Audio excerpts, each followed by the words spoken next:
மதுரை மீனாட்சி அம்மன் கோயில் சித்திரை திருவிழா கொடியேற்றத்துடன் தொடங்கியுள்ளது.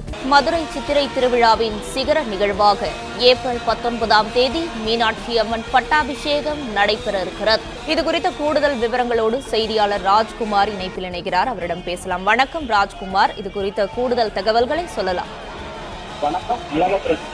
மதுரை மீனாட்சி அம்மன் கோவிலில் இந்த சித்திரை பெருவிழாவான கொடியேற்றமானது கோலாகலமாக தொடர்ந்து நடைபெற்று வருகிறது.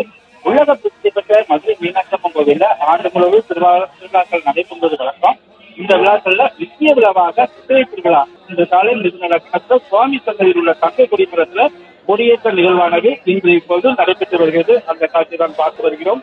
மலர்களால் அலங்கரிக்கப்பட்ட தங்க கொடிமரத்துல சர்க்கை பொருட்கள் வைத்து செம்பட்டால் சுற்றப்பட்டு பிரம்மாண்டமான மாலைகள் ஏற்றப்பட்டு மலர்கள் தூவி கொடிக்கம்பத்திற்கு பூசிக்கப்பட்ட நீரினை கொண்டு அபிஷேகம் செய்யப்பட்டு இந்த கொடியேற்ற விழா வெகு விமர்சையாக நடைபெற்று வருகிறது.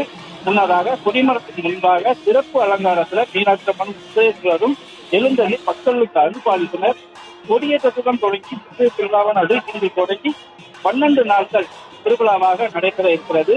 சித்திரை திருவிழாவின் போது நாள்தோறும் காலை மாலை இரு வேளைகளில் 4 மாசி வீதிகளும், அதாவது வடக்கு மாசி வீதி, நீல மாசி வீதி, தெற்கு மாசி வீதி 4 மாசி வீதிகளிலும் பல்வேறு வாகனங்கள்ல சுவாமியும் அம்பாலும் எழுந்தருளி வீதி விழாவும் நடைபெற இருக்கிறது. விழாவின் சிகர நிகழ்வாக வரும் 19ஆம் தேதி மீனாட்சி பட்டாபிஷேகமும், 21ஆம் தேதி மீனாட்சி சுந்தரேஸ்வரர் திருக்கல்யாணமும், 22ஆம் தேதி தேரோட்டமும் நடைபெற இருக்கிறது. இதனைத் தொடர்ந்து 23ஆம் தேதி இந்திர பூஜையுடன் இந்த சித்திரை திருவிழாவானது மீனாட்சி அம்மன் கோவிலில் இந்த திருவிழா நிறைவடைகிறது. இதன் தொடர்ச்சியாக மதுரை கள்ளழகர் கோவில் சித்திரை திருவிழாவானது சிகர நிகழ்வாக கள்ளழகர் வைகை ஆற்றில் எழுந்தருளக்கூடிய நிகழ்வானது 23ஆம் தேதி அதிகாலை நடைபெற இருக்கிறது. தற்போது மீனாட்சி அம்மன் கோவிலில் சித்திரை பெருவிழாவானது கொடியேற்றத்துடன் சிறப்புடன் கோலாகலமாக நடைபெற்று வருகிறது.